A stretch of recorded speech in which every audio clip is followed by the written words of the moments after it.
Magandang araw. Ako po si Mark Lester Liran at ito po ang aking daily devotions ngayong February 15. God's grace is always greater na tinalakay po ni Pastor Russell Ocampo sa 365 daily devotions.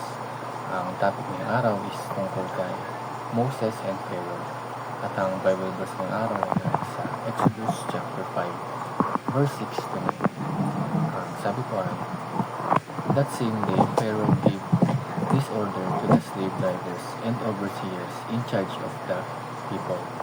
You are no longer to supply the people with straw for making bricks.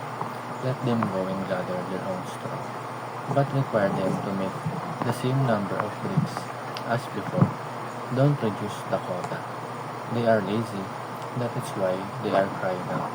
Let us go and sacrifice to our God.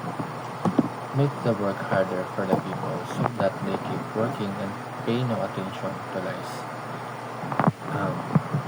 Sa chapter na ito, nagsimula na si Moses na tuparin ang kanyang misyon.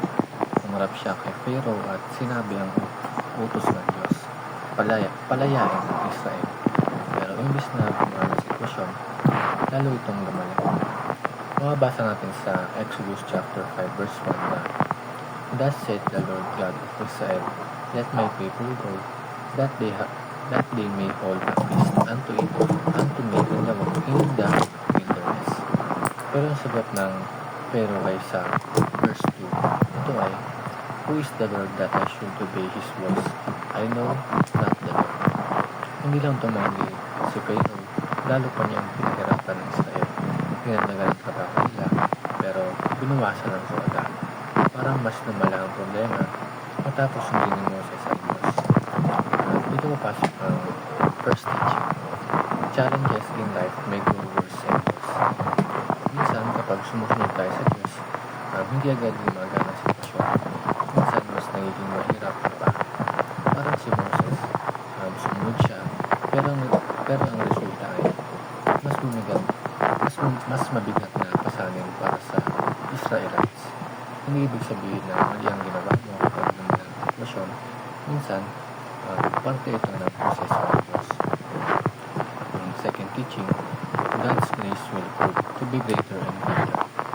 Pagkamat lumala ang oppression sa Exodus chapter 5, alam natin na hindi doon nagtatapos ng kwento. Habang tumitindi ang problema, mas nakikita ang kapangyarihan na biyaya ng Diyos sa mga susunod na kabanata.